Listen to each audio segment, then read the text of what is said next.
Leave Nation, we are live. Happy Thursday, happy Thursday, happy Thursday, happy Thursday. Thursday is my public facing day. So interviews and hangouts and podcasts and webcasts and movement makers this morning. Hey, anybody here? Were you in movement makers this morning? That was fire. Wow, we went through all of the things that I do in my schedule. I see Jeffrey in the house. Oh, you do go by Jeffrey. Jeffrey works, okay. Jeff, Angela, we're both in Movement Makers this morning. That was a ton of fun. We talked about how to create a content schedule. I broke down what I do, but then also how do you take one YouTube video and pop it to all sorts of different channels. But I'm going to bring in a special guest, a new friend of mine, who we're going to have a conversation to help some entrepreneurs. There she is. Hello, hello. Ladies and gentlemen, a new friend of mine, Tracy Lit, in the house. Welcome aboard. Hi, I'm so happy to hang out. So we share the same agent, I guess, in Two Market Media, Steve Carlos. I've known Steve for, I don't know, getting close to a decade, maybe 7, 8 years, something like that. But for people who are just discovering you, what's the download? What's the quick intro to Tracy Lit? The quick intro is I am a spiritual advisor and mindset teacher for female leaders and entrepreneurs. So I help you do the interpersonal growth work required to become the next level of yourself so you can make a kick-ass impact, because we can't have more and stay the same. And just the way it goes. What's the biggest thing you think that holds women back from, like, what's the thing you have to unblock most of the time? The lies of unworthiness that you're carrying around. And this is men or women, right? Yeah. We all have some iteration of I'm not enough. And until you take a look at that and you shift it and are willing to no longer play the game of I'm not enough, then you can start to really rise ultimately. So where do you think, I think for me, where does that, how do you help somebody, like, how would I do that? Evan Carmichael doesn't feel enough. How would we dissect that? We would go back to when you were little Evan. Okay. Right? And little Evan. And when did you not feel heard or seen? When did I not feel heard or seen? I mean, I had 2 sisters, so I was the middle. I was the only boy, 2 sisters. Okay. So, kind of fighting for attention, I guess. Yeah.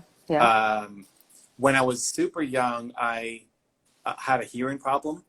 So I didn't speak up much in class.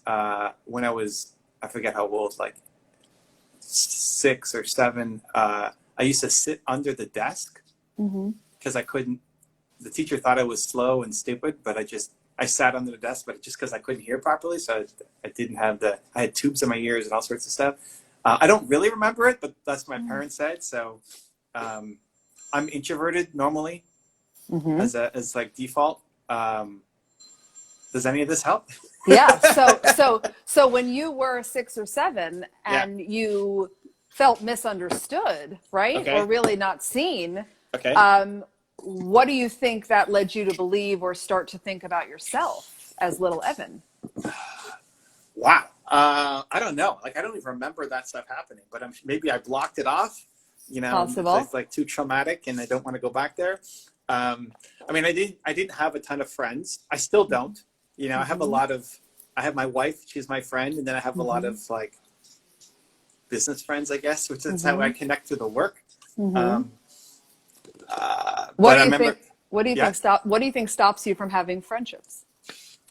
I always felt weird about this, but I made a video on Shah Rukh Khan. I don't know if you know Shah Rukh Khan. I don't.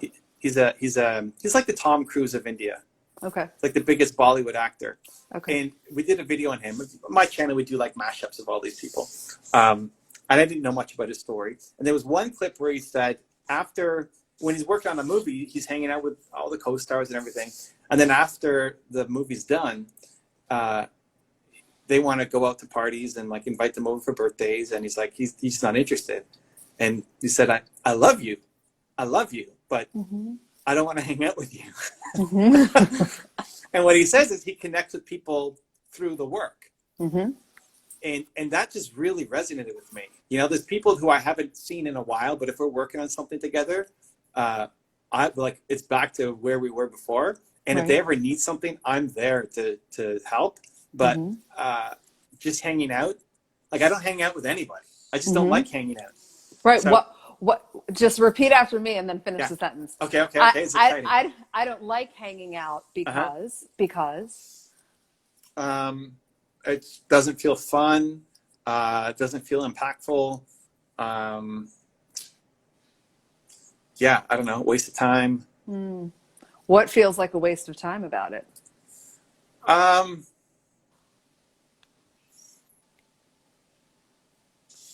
What feels like a waste of time about it? I don't know. I mean, I like hanging out with my wife, and that's basically it. Right. Like if I'm hanging out with, Steve, we're talking work, which I'm super pumped for, my next YouTube video or next project. But just hanging out and walking down New York City, I don't know, just doesn't feel. He probably wouldn't like it either. Right. But yeah, just hanging out. I don't know. I don't even know what to talk about. I don't do small talk. I don't find it fun. I don't find it impactful. Do you think it's possible that your introversion came from the weirdness you felt when you were a little boy? Oh, maybe. Sure. Right. And it doesn't mean that it's bad or good. It's also about having non-judgment on all things, right? And if it works for you, then there's nothing to solve for. But if in certain parts, when you get honest with yourself, if there's a longing for a deeper friendship that's not work related, that's not impact related, that's more you allowing yourself to be vulnerable and opening your heart and just being seen by a peer, then it's something I would dive into. Okay. You know, because it's all about solving for, if you're a 10 in where everything you're doing, then sweet. And if you're not, then there's room to get honest. I'm open. I mean, I'm open to, one of the great things about Steve is pointing out your blind spots and telling you where you suck and like, hey, this is wrong. So I don't have a yearning. I'm not sitting at home wishing like, oh my gosh, I wish I had friends to hang out. Like, I'm super happy on my own. Like COVID, this is no problem. Right. As long as I have my wife. Like, if it was total isolation, that'd be a problem. But as long as I have my wife, I have zero need. Like, I'm not yearning. But maybe no, Evan. Maybe you're missing out on life. Maybe that's the biggest mistake of all time. And you're just selling yourself a story that, I don't know. I don't feel the need though. Right. Well, and that has to come from you. And I'm curious if you sit with this in the sanctity of your own space, right? Like not on a live, and you just get honest about how possible is it that you're protecting yourself from something? Because we live so into our stories, right? That they are completely true for us. I'm okay. This is sanctuary for me. Right. I'm good. Okay, This great, is okay. Great. Okay, beautiful. So when you were younger, did you develop friendships before you started feeling weird? I always had like a tight friend circle. So I'd have like 2 to 4 friends. That would do stuff with, so super close. And then I had a whole bunch of, whatever you play basketball with, and like a group of people, but not like super close hanging out. And what happened to that small posse? Oh, it just evolved. I mean, as if I moved school, I didn't move around a bunch, but every time if I moved like 4 or 5 times growing up, then I would just create I just tended to gravitate towards finding that like 2 to 4, even if it's not a posse, even if it's just like 4 different people, who didn't maybe like each other or whatever. I don't know. I much prefer one-on-one, close, intimate stuff. Even when I'm speaking, like if I'm speaking on stage to a couple thousand people, it's for the permission to spend 6 hours in the lobby afterwards, and people come ask me questions, because that's what I love, the one-on-ones more than the speaking from stage. Right. So yeah, I don't know, just find people who I could connect with, and then it would be good. Like I just wouldn't have a need. It's like, oh, I got them now. Okay, so that feels a social connection, and yeah. Right. Yeah. No, I hear you. I think it really depends on you. Do you feel like you're truly finding the honesty behind the honesty, or you're blocking yourself from the friendship? Well, only you can answer that. I can't answer that for you. I don't feel that way. Okay. But maybe it's the whole thing. Maybe like this Right. is the lit factor 2.0. You know, I don't know. Right. I don't look at anybody else and say like, man, I wish I had friendships like that, or I yearn for the only time I feel it is if I'm away from my wife for an extended, like a week plus, right? If I'm by myself for 4 days or something, or I travel somewhere or whatever, that's fine. It's like, hey, great, go on. But then if she's away or I'm away for too long, then I'll start to miss her. And I'll have to go salsa dance. Well, not now, but I would go salsa dancing or just something to kind of, or go live, like something to fill the void a little bit. But on a day-to-day, it's like zero need. I don't feel it. But again, I'm open. Like, no, Carmichael, you suck. Right. Well, no, I don't think you suck, but I would like you to start by opening yourself up. Okay. Right? And just saying, like, I am open, and there could be potentially, whether it's male or female is irrelevant, but just the ability to be seen and heard and have some core life friendships that aren't business related, that aren't impact related, that just get to see, like, you know, just to have the intimacy with you. But okay, I'm open here too, right? Like, this is great. I love that my audience can watch and see, and hopefully they learn, you know, and get some perspective on it too. So what's my homework? What do you want me to do? We'll do it. You want me to find a stranger? Yeah. No. I don't think it's no, not. We can. It's, no, like it's not external. Oh, okay. It's not external. It's for you to be able to observe yourself. Okay. And it's not like in a one-time answer. Do you journal? Are you a journaler? How do you process your feelings? I talk to myself all the time. I talk to myself. All right. So you know what I'm gonna challenge you to do then? To actually start writing. To start writing. I know. Not writing a book. Not writing a book. I've written a book too. Well, I know. So have I. Journaling. Right, I've got a journal in front of me. I've got like, great. Look, here's what I would do. Do I do it? What'd you do? There was like two morning pages. Is that the one? Like morning pages is a type of journaling. Yep. Yeah. And I would just do it, and I would write, and I would say like, okay, it's Monday, and it's 6 a.m., and I'm doing, and I'm writing, and I don't know what I'm writing. I'm just writing whatever I want to write. And I would feel it. I just never felt like it did anything for me. Well, morning pages, the real intention of that is just to kind of vomit out whatever was taking up space mentally, right? There's no like rhyme or reason or prompt or purpose. So that makes sense, because it's just like, let me lighten myself so that I can kind of move on and be more open to things. So, I get that by talking. Like, I am always, even as we're doing this, I'm talking to myself. So when you said like in the sanctity of like, no, like, Evan, this no, is good. This is sanctuary now. Like, be open and share so that people can model that, right? Yes. So I'm constantly just talking to myself. There's a voice in my head talking to me, like observing me while I'm living. I love that. Yeah.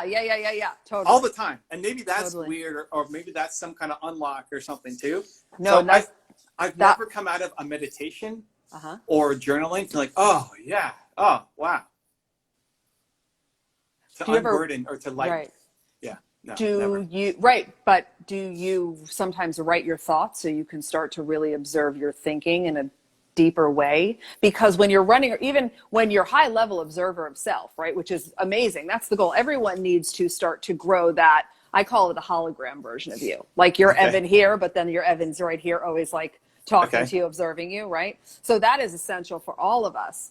But when we put pen to paper, we can observe and see certain things that is really challenging to see running around up here inside your head, even if you're really, really high level consciousness and you're high level observer of yourself. When you write it down. Yeah, when I don't know what to do, I go for a walk.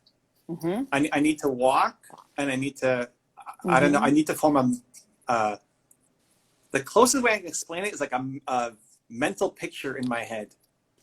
Yeah. Of whatever problem I'm trying to solve, or whatever I'm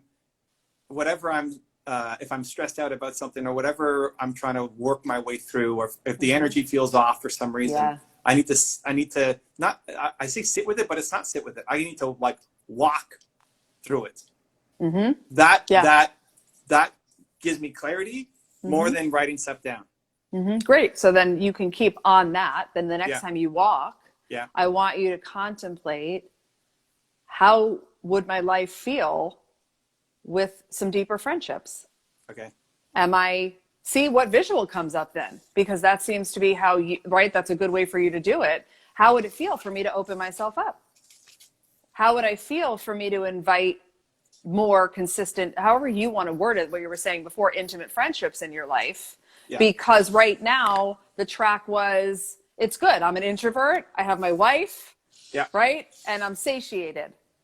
And I think one of the most important things that we can do for ourselves, no matter what, is lean into questioning everything. Okay. And you might arrive at, no, Trey, I'm really good. Like I'm good, right? But if we don't question, then we can't open ourselves up. We have to question ourselves, because we believe our stories so deeply. They're so who we are. Right. Right? Yeah. That even just coming here, and as I see the beautiful things you shared, you're a little boy, you had hearing issues, you considered yourself weird. Somewhere inside, that created a belief that I'm not enough, or I'm not as good as, or I'm different. And here's the thing about it: as the gorgeous, amazing, influencing, grown-ass man that you are, it's different than when you're a little boy. When we're little boys and little girls and we have things happen to us, the only meaning that we make out of it is some iteration of, I'm not enough, I'm different, right? I'm not as good as, and it'll always be this way, or it'll always feel this way, right? And everybody does different depths of growth work. But when you look at that, and now, you're an introvert, those things are connected somehow.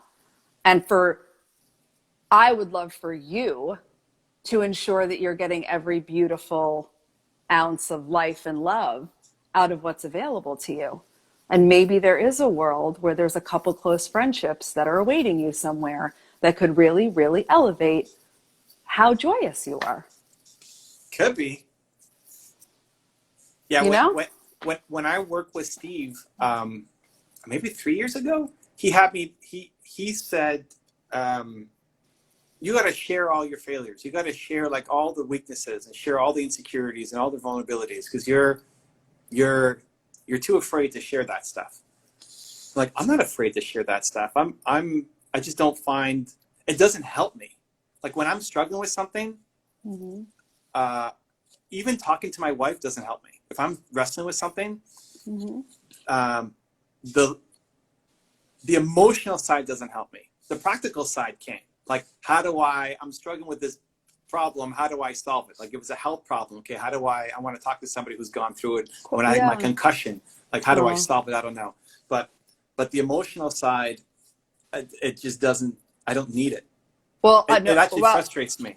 Right. But here's what's interesting as you're talking more. Yeah.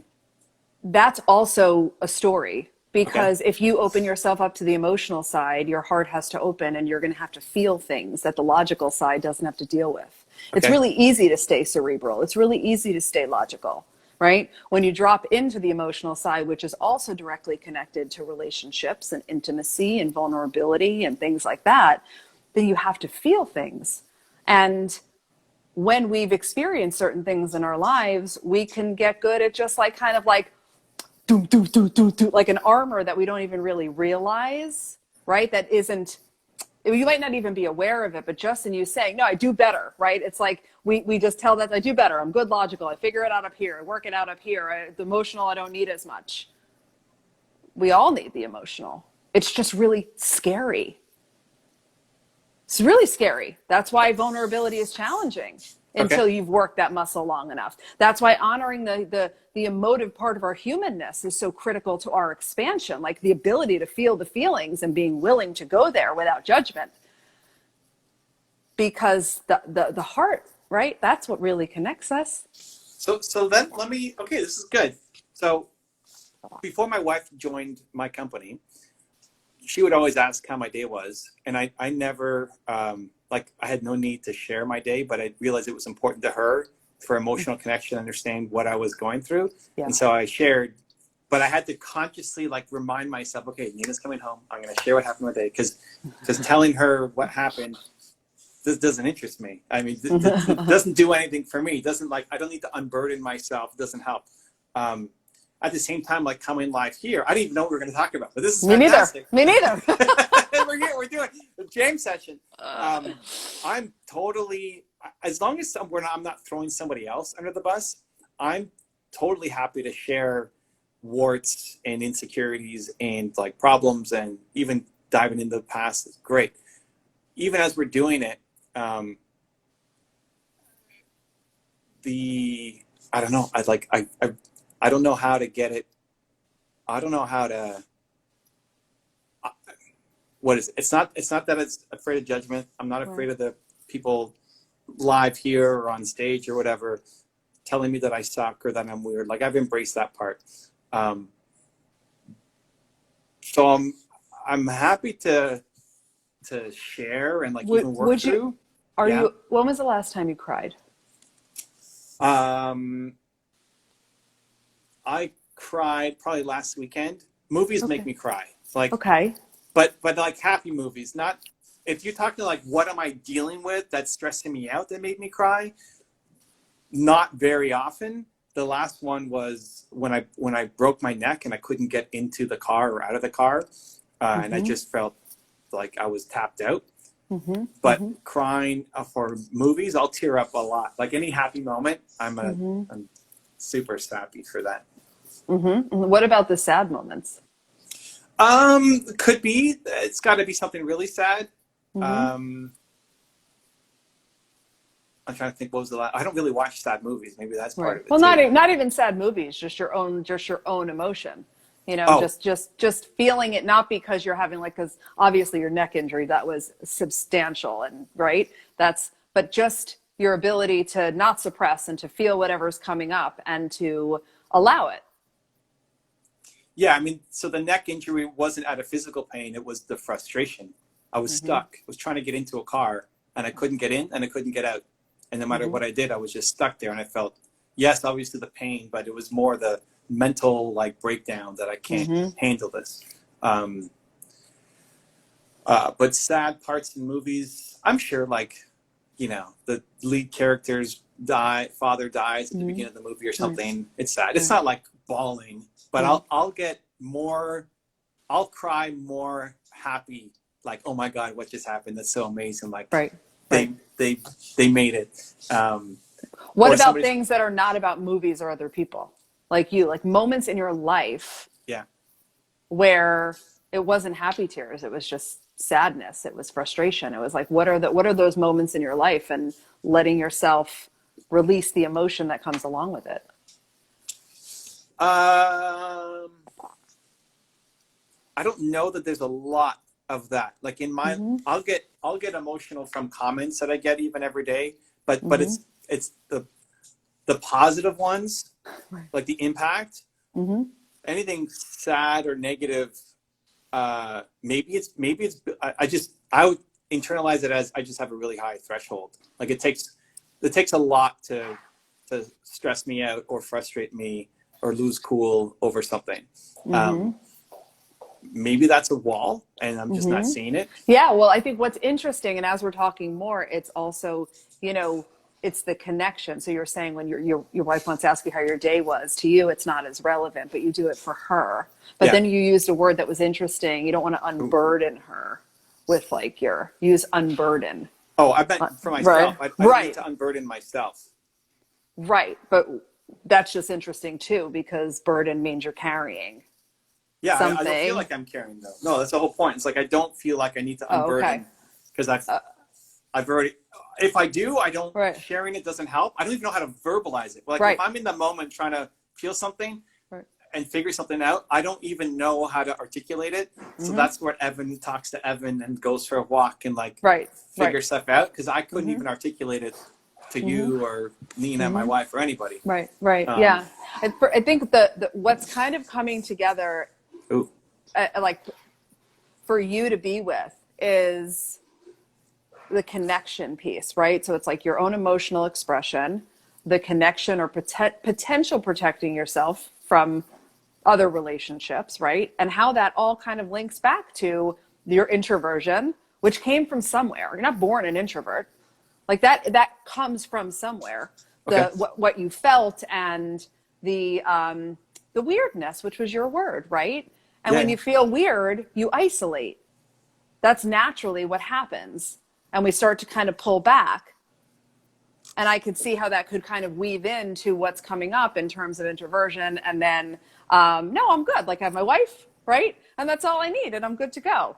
And something in my gut is telling me, no, I think you would, I think that opening yourself up to a few intimate friendships could really like, not just open you up, but really satisfy you. Really. You All know, right. but you have to sit with it. And that's why it's like we could talk about it right now, but we're not like, you know, I'm a rapid transformational hypnotherapist, but you know, that's not what this is. It's like, you know, exactly. Roll your eyes back. But you know, to again, just to question it, because how good can it get? Right? Through the lens of that, how good can it get? Yeah. And keep going after that. Yeah. All right. So sit with it. Sit I got to walk with it. I walk with it. Yeah, walk exactly. My with bad. it. Correct. Walk with it.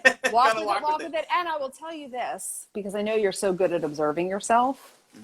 Start paying more attention to your body than you do to your mind. Oh, that's the whole thing. Right Yeah, on. yeah, yeah. Our emotions live in our body, right? Our thoughts live in our mind. So Yeah. as you're walking, pay attention to your body. Are you feeling resistance? What's coming up for you when you think about and you mentally visualize opening yourself up and engaging and, you know, whatever comes up for you? Is your body going, yes, yes, yes? Is your body going, hell, hell no? Right? Like what's coming up? Because your body doesn't lie, ever, ever, ever.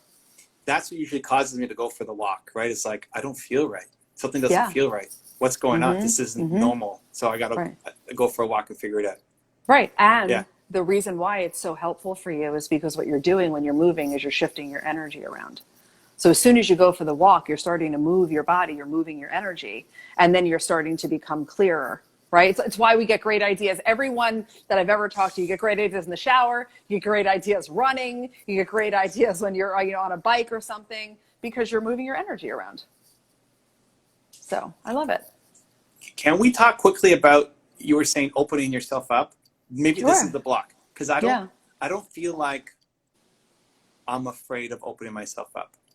Okay.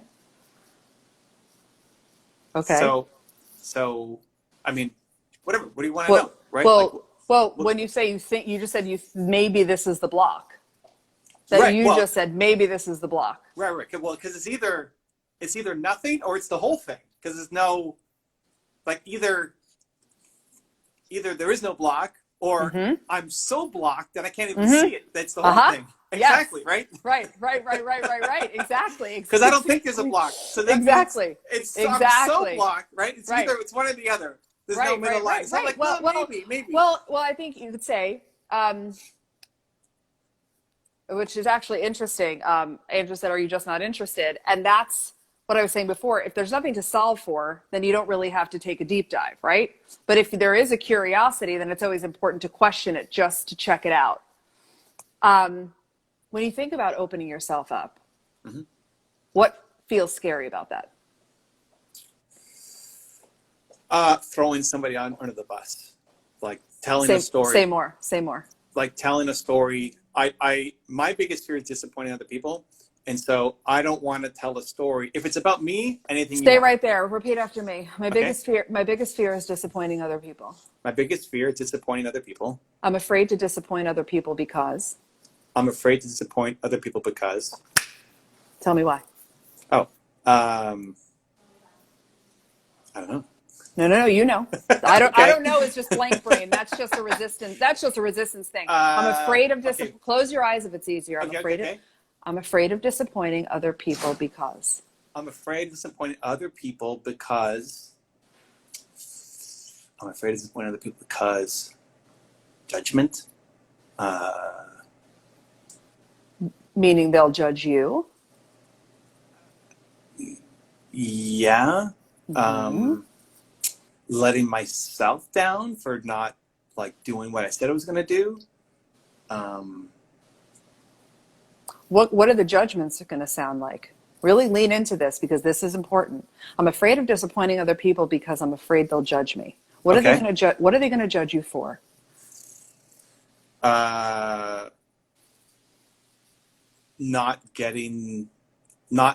doing what I was supposed to do, not getting the result that I promised. Is it your responsibility to get their results? Is this about their results or your results? No, my results. Like, I didn't do what I was supposed to do. Mm-hmm. And some of it's outside control, right? Like if I'm speaking, Brendan Burchard flies me to his event in Puerto Rico to speak. And in my head, before I go on stage, is, oh my God, I don't want to let Brendan down because I'm going to be the failure of this event, right? Like if I go on stage and I blank out and I have no slides and I'm speaking for an hour, and then if I blank out, then they're going to all think, not even on me, they're going to think Brendan's event sucks. Even though that doesn't make sense. It's like 1 hour out of a 4-day event. Who cares? It's lots of speakers. I don't want to disappoint them, and I don't want to disappoint Brendan. Right.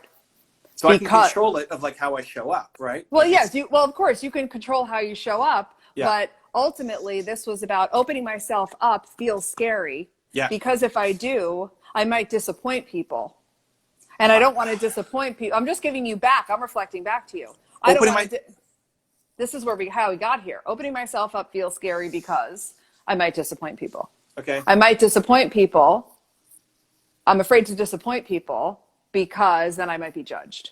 There we go. But I don't think opening myself up doesn't feel scary.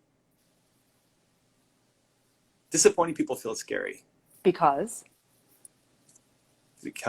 of, I don't know, what do we just say? Be there. No. Okay. Be there because sometimes you have to go back in and come back out a few times. So be there because there's something right there. Okay. Disappointing people feels scary because I don't want to feel like a failure.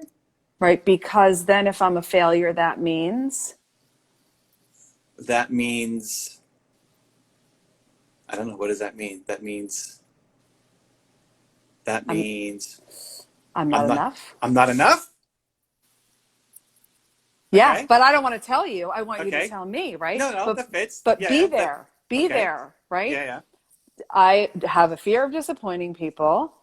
Keep going because I don't want to fail. Right. Because if I fail, that means that I'm not enough. Exactly. Yeah, that fits. Right. Okay. Right. So that's the core piece. So this is so interesting to go back to the top of our hangout. Okay. That's where your lack of enoughness comes into play, right? Okay. Because you're going to be loved and you're totally enough no matter what. Even if you were to have your slides not work or fall on your face, right? Or have it not go the way you intended, your worth, your enoughness, as Evan Carmichael, is a fixed birthright. It is a non-negotiable. You can't do more to be more enough. You can't do less to be less enough, right? And you feeling like you could even disappoint people also comes from somewhere. Back in the day, right? So, I mean, we can spend time there too. But right now, just to be in that space, it's like, wait a second. So I don't want to disappoint people. That's a huge connection. Because, I don't want to fail. And if I fail, then I'm feeling like I'm not enough. So does that resonate? Yeah, that resonates super hard. And my path through it, like I'll feel it backstage or whatever. Yesterday I did an interview with Gorgopal Das, and it's like same thing, doing a big interview. I do two things. One, I then tell myself I'm Evan Carmichael. I do difficult things. That's right. As the identity shift, that even if I suck, but I have to remind myself because why am I feeling nervous? Why is my heart beating like this? I got to fix it. So I do difficult things. And then two, service is that, hey, this isn't even for me. That's right. I'm showing up for the audience. I'm showing up for the community. I'm showing up for, I'm here to try to help and try to serve. And those two in different combinations it's not always 50-50. Like it could be Mm-hmm. 80-20 or 20-80, depending on what I Mm-hmm. need the most in the time. Yeah. So the Brendan event, I'm looking backstage and I see all the people. I'm like, I'm here for them. Let's go, Right. Carmichael. Come on. So that's how I shift out of it. And I can get there faster. But it's still that any new big thing that I haven't done before is Mm-hmm. still that shows up. Yeah, well, and that's normal. That's your fear response. That's protection. It's still in, even though you've done it before, it doesn't mean that it's something that you're never going to feel. It is so natural because I do the same thing if I speak on a stage or I'm being interviewed in a bigger platform. That the only difference between nervousness and excitement is what you tell your body is happening, because physiologically it's identical. Can we Right? talk quickly about that? I think Yeah. I agree. And I hear like Mel Robbins and Simon Sinek talk about that a lot. A lot of people. I think it's actually telling yourself that you're excited. I don't like that. I hate that. I think you're telling yourself that you suck. Why do you think that? Because I think the better thing to do is tell yourself that you do difficult things. I think it's just like having a cell phone not in your bedroom at night and put it in the kitchen is the same thing. It's like you're telling yourself you're not capable. Yeah, At least for me. hold on. But the reason that is for you is because you had massive triumph as a young child. You had to do hard things, Evan. Everybody has to do hard things. Yeah, but at different levels for different people. Right now we're talking about you and a little bit about me because I'm here with you and nobody else can be vocal, right? But that's teachable. That's trainable. Oh, of course it's trainable and teachable, but everyone's going to see it differently. It's nothing's a one size fits all, but that really works for you because you have overcome triumph. Since you're little, having a hearing disorder is not easy for a little boy. It's not, like you said, you felt weird. It takes you out of things in a way that you didn't even realize how it impacted you. So for you to say, I can do difficult things, right? That really, really works. And it makes sense as to why it works. What works for me when I'm in that exact situation is first, I interrupt my nervous system. I can't tell myself new things if I am not totally dropped out of stress and into calmness. So I do my breathing, right? Like I'll never forget this one time being interviewed on the news, and I'd never been on the news, like TV news. And I was so nervous originally, and then I did what I'm about to tell you. And then after we watched it back, people that watch it were like, were you the news anchor or was the other person? You were so calm. How did that happen? Nice. I was losing my shit.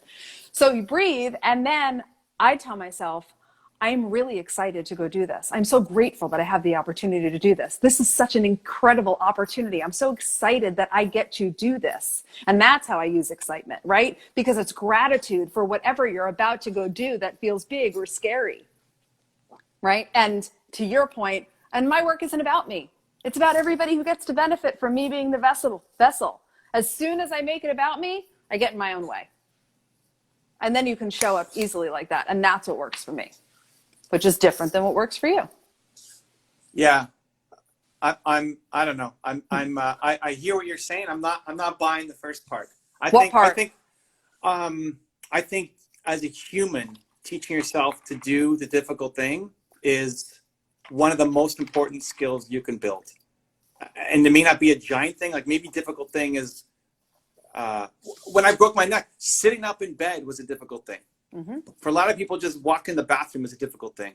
You know, we all have our version of the things that are difficult. And I think if all you do is look for the hack and never actually do the difficult thing, you teach yourself that you suck. I think that's an interesting perspective, and I differ from that because if you're doing the thing, you're still doing the thing. And for me, yes, I can do hard things, but if before I get on a stage, I say I can do hard things, I'm also telling myself that this is hard. And that's not helpful because it's not hard. It's fun.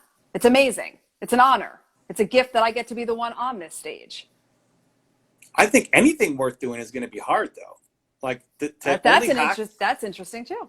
To only hack to say this isn't hard, I think, I don't know. Right.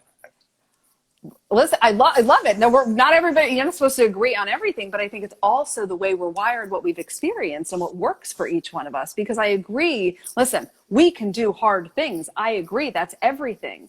But for me, especially like as a mindset teacher, as I sit, if I'm about to get on stage and I say you can do hard things, then I'm also telling myself, and this is going to be hard. That's what I hear. and this is going to be hard. Whereas if I tell myself, I'm so excited, I'm so grateful, everyone's pumped, this is going to be a great talk, blah, blah, blah, blah, I'm instantly, my energy is more engaged and I'm more able to do what I want to do or do what I get to do. I think you could easily flip that. I think you could not say, and this is going to be hard, but this is hard. Mm-hmm. This is right here. This is hard. Mm-hmm. And I'm going to show myself what I'm capable of Mm-hmm. because I rise to the occasion. Because this is the life that I want. Hell yes. Yeah. Hell yes. Yeah. And you could say the same thing and say, this is going to be fun. And do you know what I'm saying? And I get to do this. I think it's so specific. That's why we can have differing opinions and both approaches are effective. I think it's effective to help you get on stage and do the thing. I think ultimately you're cheating yourself and lowering self-confidence because the only way to actually get you to do the hard thing is to pretend like it's not hard when it is. Right. So isn't it easier to not say it's hard if you're going to pretend that it's not hard? I don't care what's easier. Right. I want to tell myself I do hard things. Okay. And then, so that's part of how you lift your confidence up, right? My confidence up, Yeah. that plus service for sure. Mm-hmm, mm-hmm. And I think it's like, I've got a bag of Doritos here on my. Oh, I love Doritos. I love Doritos. Listen, this is not just a normal, this is like a full on like. And the original, I love you a little bit more for the original flavor. I don't play in the other flavors, nacho cheese only. Oh, I actually like the sweet chili, the purple bag or the black bag in New York. When people go on a diet, the first thing that people tell you to do is get rid of all the junk food from your house. So it's like, don't be tempted. Mm-hmm. I think ultimately that's you telling yourself that you suck and you're not capable of doing it. And as a step, I think it's great because if you can't handle it, but I think if you know that that's a problem, I think I love Doritos. That's why they're there. I want to eat that thing right now. My mouth is watering like crazy right now. And the fact that I'm not is like the self-talk, pat on the back. Evan Carmichael, you're amazing for not opening that bag. I'm going to start drooling. Yeah. Thinking about those Doritos. So I see it as it's a crutch. And when you break your leg, you should have crutches. That's a good idea. But ultimately, your goal is to run. Mm-hmm. Your goal is to run. Mm-hmm. I want people to run. Like, what happens when you get rid of all the junk food from your house? Great. You stick to your goals and you don't cheat on your diet. And then when you go on vacation or an office party or somebody else's home, you're just down into food like crazy. Because you're every time you get rid of the junk food, every time you walk past that aisle, you're basically reminding yourself that you're not enough, that you can't handle it, that you can't do difficult things. So my strategy is called damn the Doritos. Right. I want those Doritos. I'll stick them in front of you. I want in my face and people say, doesn't that destroy your willpower? No, it builds it. Like I look at that bag and I feel like I'm a better human because of it. Right. And I have a mixed feeling about this because from a weight loss perspective, right, it feels like a little bit different topically, but your passion is because triumph and doing hard things has been pervasive for you. But I think that's human. I think like everybody's been through triumph. Everybody, Right. I don't think my story is anything like my story is nothing compared to what I think I had amazing parents. They're on the wall behind me there. Like that's me when I'm Oh, that's amazing. 9 years old. Like I think That's I had amazing. it pretty easy compared to most of America, to be honest. And I think teaching yourself to triumph, like our version of difficult things, doing this is easy for me. Doing this for somebody else is like the most terrifying thing of all time, right? Right. So what do? You show up, even if you suck. You show up. Of course, I think, of course. You show up. Of course. Well, you show up and you lean in, and you also realize this key thing. Okay. Life looks like this. Right? Life looks like a heart rate monitor. And that's okay, right? To invite that in, to realize, to your point, we all have triumph, we all have dips, and we all have ups, and we all have downs, and all of those things, just so that you're realizing to embrace it all. Right? I just think that's important in general because most people, we think it's supposed to look like this, like some like air, like a plane taking off, and it's this smooth, to your point that we all have triumph. It's just something I want to echo because it's not something that's discussed enough. We think that success is easy or just like is this like, boom type of thing, but the most important thing is that you do it. Whatever works for you to get to the point of doing it is going to work differently for everyone. But the most important thing for evidence building in your mind and confidence and your self-image is that you do the thing. So I'm more about just do the thing. So if for you it's about saying, I can do difficult things, awesome. If for me it's about saying, this is amazing, I'm so grateful to be here, let's go rock this stage, great. As long as you're doing it and you guys were all leaning in and we're saying yes. However you get yourself there, as long as you do it. Because it's the doing of it that increases your belief in yourself. It's the doing of it that shows you what you're made of. It's the doing of it that gives you back new evidence in your mind so you can keep doing it again and again and again and again. Yeah, no disagreement there. I mean, doing it is way better than not doing it. Right. And however you get yourself to do it, that's where like, that's where we get to lovingly agree to disagree. Because walking, like, if your leg is broken, yes, you use crutches. I just want people to run. I want people to get there faster. I want people to triumph. Mm-hmm. Of course, I do also. And I don't think nothing is, it's not about a crutch or not a crutch. It's just what works differently. You might do better in intermittent fasting. I might do better on plant-based dieting. Somebody else might do better on keto. Who cares, as long as we're all getting there, because we're all unique. Nothing is a one size fits all. Nothing. And that's when you have to do what feels good for you, that's going to work for you. Yeah, in most cases, I would agree with you. I think for this, yeah, we can lovingly disagree. Right? Can't we? Isn't that part of what's so important, to be able to lovingly disagree? Yeah, I just think it's so important. Like you're hitting something for me that it's black and white. It's like, that's something that you could dig into. What makes this so black and white? What makes this such a point for you? Because I think every human, at the end of the day, my most important core value is belief. Oh, agreed. And so everything I do, especially in the work that I do, the impact I'm trying to have is through the lens of, I want people to believe in themselves more. Yes. And the idea of a hack, of teaching yourself that this is easy and I'm fun and excited, when I think teaching yourself that you do difficult things helps you get to that point of belief just way so much faster, like insanely faster. I think we're saying more similar things than we realize we're saying. Oh, because I agree. We're talking, First of all, my whole basis of my work is you become what you believe. And if you really believe that, you would be shifting the way that you believe, right? You'd be doing that work. And it is about doing hard things. It's about doing unfamiliar things, right? Which is by and large what makes them feel hard, is the fact that you haven't done it before. Yeah. So getting you to be able to add levity, because that is the only thing that helps our mind calm down biologically, right? When we feel like something's hard, when we're doing the unfamiliar, our fear response is activated, which is where the nervousness comes from to begin with. So if we're able to, sorry, my brain just went in two different places because I was in such a rant. Does that ever happen to you? Yeah. When you're like talking and you're like, holy shit, what was I just about to say? I'm already talking to myself as I'm talking to you. It's crazy. This is what it was. Levity always wins for me, right? And for all the students that I've gotten to work with, because you lighten up, you start to take everything just a little bit less seriously because no one's getting out alive anyway. And it allows you to lean in and do the thing that's hard.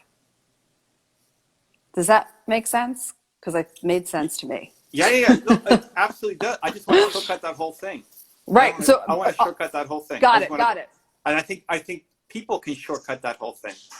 I think everybody's capable of shortcutting it. And I want you to be proud of the fact. I want people to be proud of the fact that they wake up and they do difficult things, and not just say, I'm gonna pretend that it's easy.